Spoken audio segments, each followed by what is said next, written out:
Hi there guys, Ken here, your thrifty apprentice, and welcome back to another thrifty review. In today's video, we have a quick review of the Lukas Aquarelle Studio travel box. This is the 12 half pan travel set. Lukas is a legacy company. They have been making paints for quite some time. They are more known for their professional brand, the Lukas Aquarelle 1862s, which I do have. We will be testing and reviewing in some upcoming content. But for today, let's take a look at their student brand. Now, personally, I like student brands that are by legacy companies because you just generally expect them to be better than the budget student brands or the private student label watercolor brands, simply because they come from, tried and true companies that have paints that have sort of a reputation to uphold. So I picked these up from Jerry's. You can also source them on Amazon. I will be sure to link both of them in the video description so you can pick the paints up if you decide you want to add them to your art supplies. So Lukas Aquarelle Studio travel box comes in this little red box here. The side says Finest Moist Artist Watercolors 12 half pans. On the very back you have a color swatch of what the paints actually look like on the inside of the palette. It gives you the stock number for each one as well as the color name. Color made in the UK, assembled in Dominican Republic for Lukas, which is in Germany. And here in 3 different languages, it lets you know the content includes 12 half pans of Lukas Aquarelle Studio, 1 watercolor paintbrush, 1 removable half pan tray, and a 3-part palette. So yeah, contents may vary. It does say that. So whenever it says contents may vary, I'll be assuming that they mean that you may pick up a palette that may not have this exact color arrangement or these exact colors available in it, or you may have a different type of brush in it, so to speak. So I just kind of want to throw that out there, and it does conform to the ASTM D4236 regulation for those who like to know that. So that's what the packaging looks like. Let's take a look at the palette. It is a really little thin and cute plastic, durable palette. Very durable plastic. I actually like it. It's very sleek in the hand, really easy to hold for travel purposes. I've only used this palette in travel situations. I have not painted with these paints or this palette inside the studio. So all of the simple paintings that I'm going to show you today, other than the swatching that was done in a travel setting, which was good experience to be able to offer a review on a travel palette. So when you open the palette up here, you're going to have 3 mixing areas, which mine have become a little stained because I have used these paints a lot since I got this little travel palette. Here's the brush that's included in the set. This is a Lukas Travel number 4 round. That's a synthetic golden Tacklon brush. And the truth of the matter is, I feel like it's really balanced. And it was a really nice brush to use. I mean, pretty standard, so to speak, and really handy and small for travel, right? This part will remove out to give you some extra mixing area down on the bottom here, and all of the paints are in removable half pans, which can be taken out of the little mold that they are put in.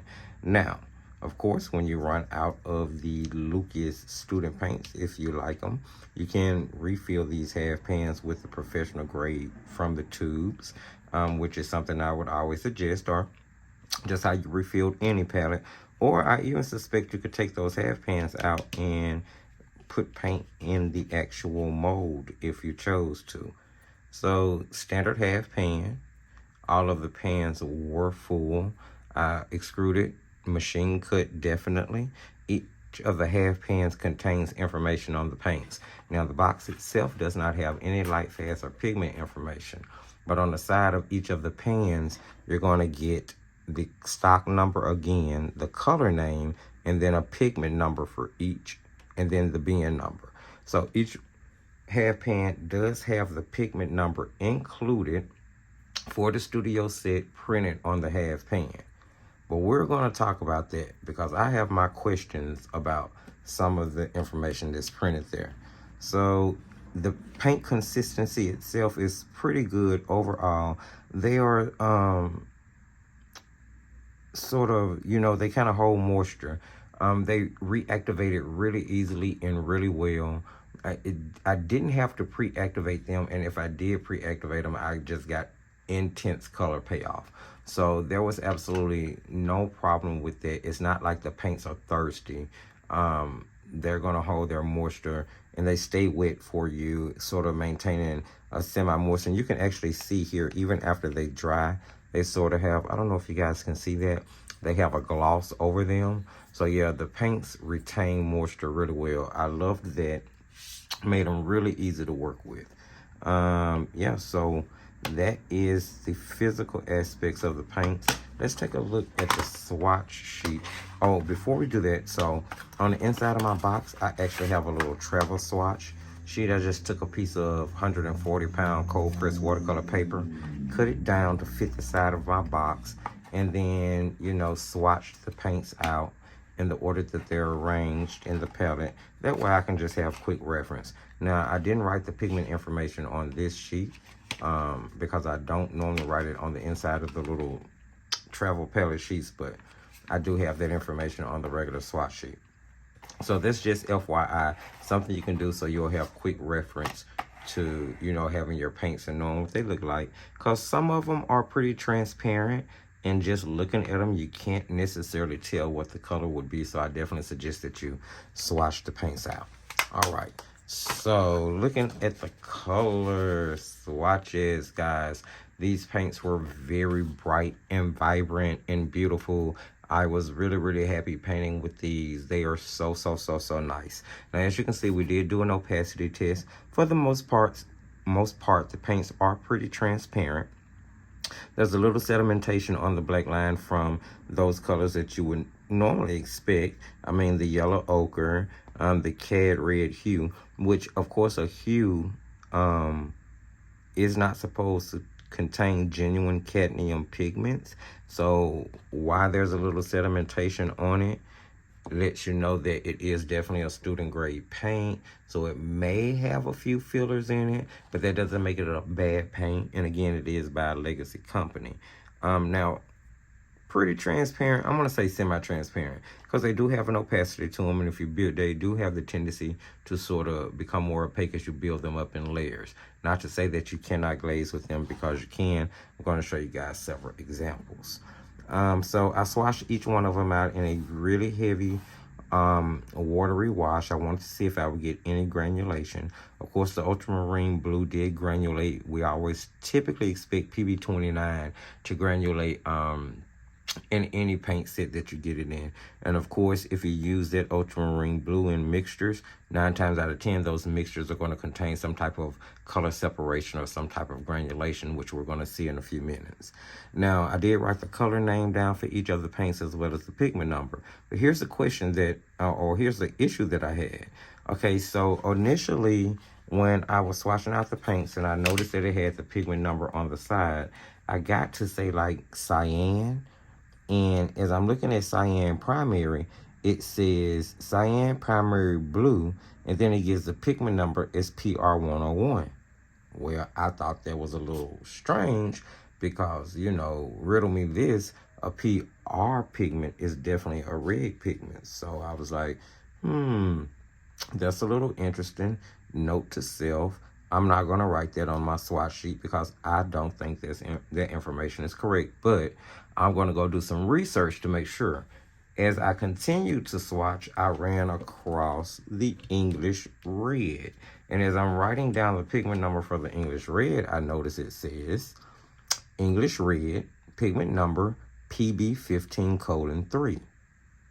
That again threw me because initially, I looked over because of PB pigment brown. No, wait, whoa, back up. PB pigment blue.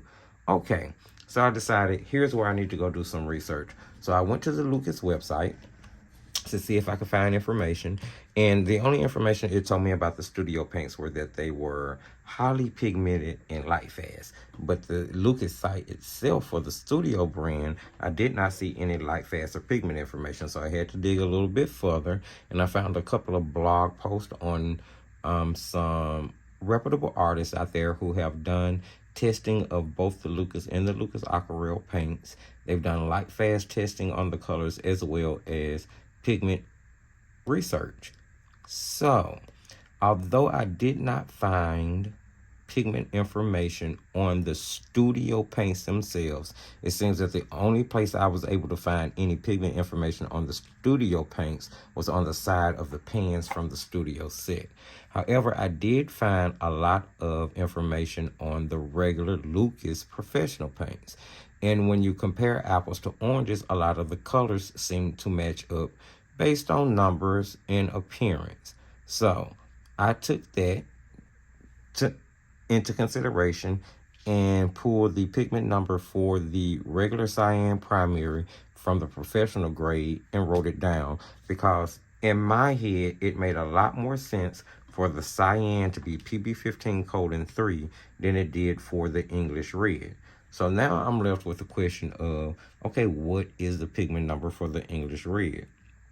So I still need to go and pull the English red pigment number up so I can write that down. And that's just assuming that the formulation for the studio paints is the same as the professional.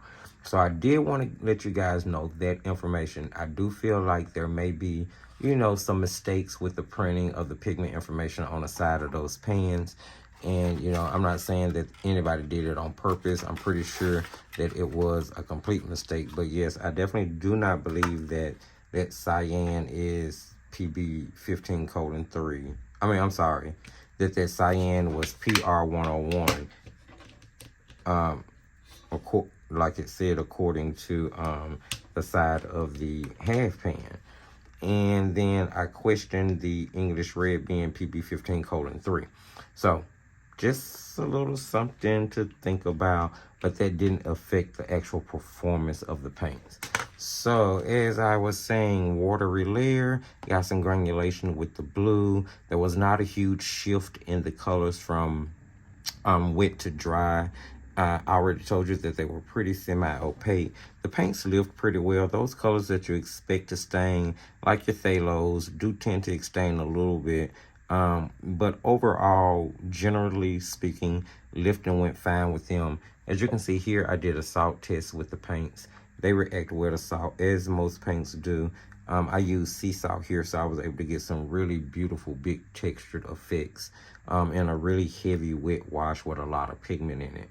Then I decided to do a split primary, a split primary color mixing wheel here. So I used the lemon yellow, I used the magenta, and I used the ultramarine blue. Here, the lemon yellow and the ultramarine blue gave me a really clean, beautiful mixed green that has a lot of texture to it because the granulation of that PB29 pigment and the ultramarine blue. Again, here with this magenta and the ultramarine blue, I got a really beautiful violet purple color. Now, there is no violet convenience color included in that 12.5 pan set. So to know that I could mix a really clean purple made me feel really good. And then here, there's a mixture of the magenta and the lemon yellow, which gave me a really bright orange. Definitely different from the cad red hue, which is a orangey red already included in the 12.5 pan set. Now you have Viridian, which is PG7, which is really more like just phthalo green. Let's see. Again, the magenta was really great for mixing. You could pull the lemon yellow, the magenta, and the ultramarine out of the set and just use those three colors to paint many different paintings.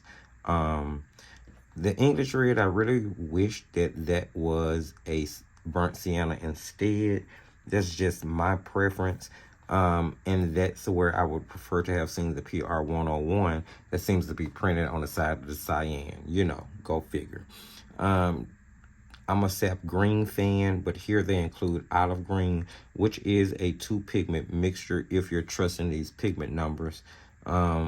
Which sap green would have been too, because both olive green and sap green are convenience colors. Now, based on the pigment information on the side of each of those pans, these are mainly single pigment colors that they've included in this 12 set. So again, whether the information is wrong, I do buy that a lot of them are single pigment because they did mix so cleanly and so well without creating mud or becoming goopy. Of course, they're not chalky at all. I mean, I really think that overall, for what it said, with the pigment information being a little off, that the paints performed pretty well. They did really well. Let's take a look at them. One and two of the first paintings that I did was paintings at the lake when we went out, and I posted this one in the community section of the YouTube Thrifty Apprentice YouTube channel. You guys can check that out. Post a little blog about that. The paints dried really fast because we were outside as I was painting this, so I really had to adapt quickly. And this was done in the visual journal book. Now, I do believe this is made of Strathmore. Yeah, this is Strathmore paper.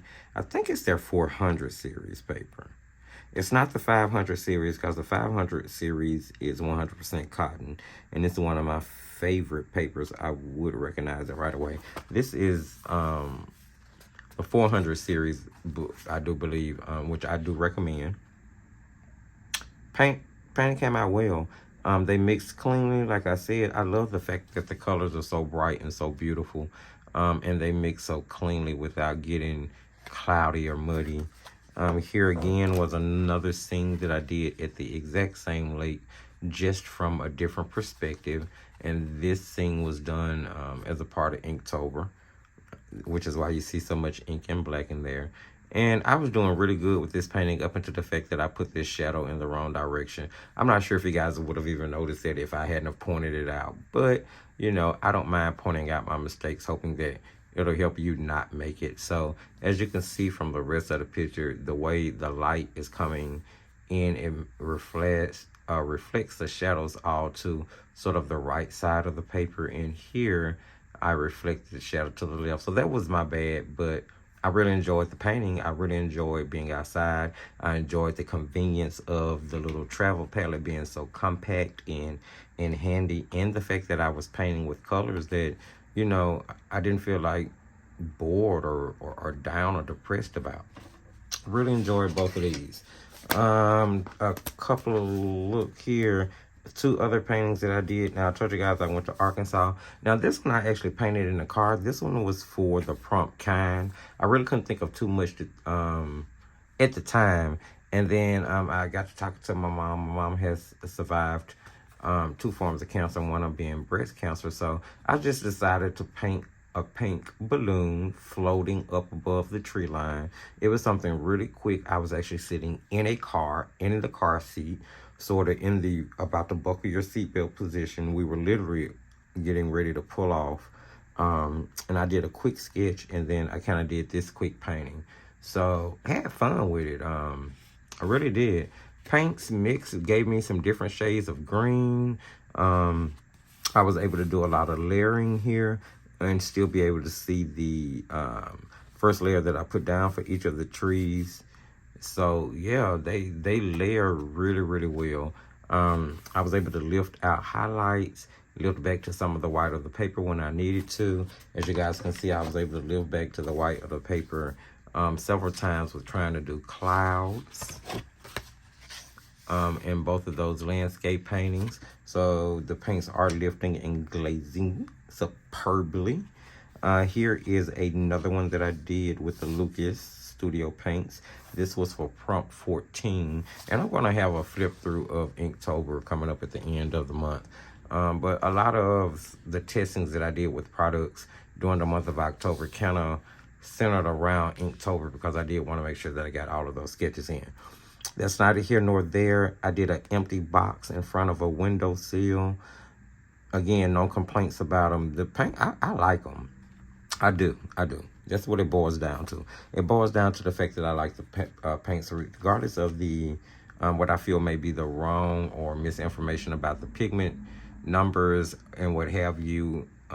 Not saying that it was done purposely at all. Look at that. I didn't even show you guys that. You see how beautiful that gray black was? And do you see the pigment separation? How you can see the separation of that ultramarine pink? I love that type of granulation and pigment separation. I think it is so beautiful. It calls for really, really, really nice effects, especially in landscape paintings on a rougher type paper.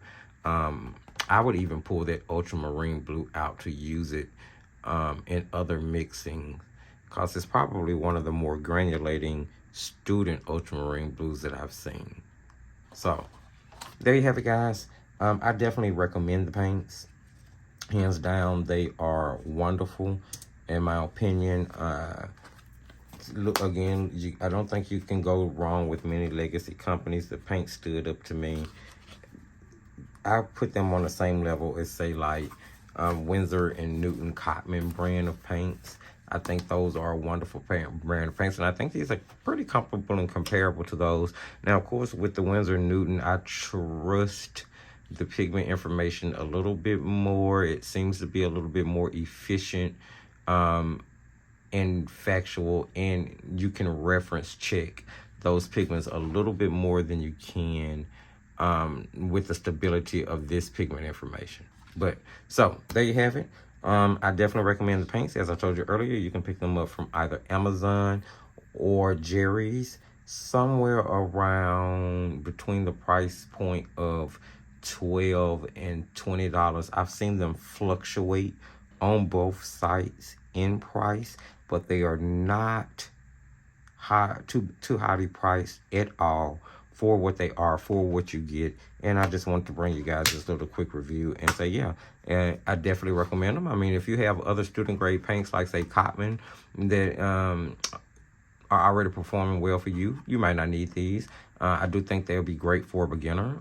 They'll be a nice little travel set for an already intermediate or advanced artist who is looking for something that's really quick and on the go that they can just throw in their little bag.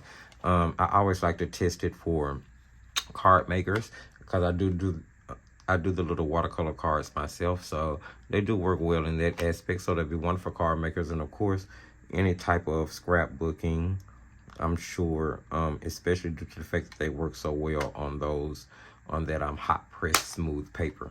So there you have it, guys. That is honestly it. I like the paints. They are not going to break the bank. I do recommend them if they're something that you need. If you like anything you heard in this video, don't forget to give it a thumbs up. Go ahead and subscribe. Hit that bell so you'll know when new content is coming up. Don't forget to comment. Love to hear what you think about these paints. Do you have them? Have you used them? Do you think there are something that you might want to add to your art collection? Share the video. Remember that sharing is caring. Like us on the Thrifty Apprentice Facebook page as well as Instagram page. And we are now also on TikTok, guys. So you can follow us on TikTok at the Thrifty Apprentice. And remember, as I tell you at the end of every single video, just keep painting.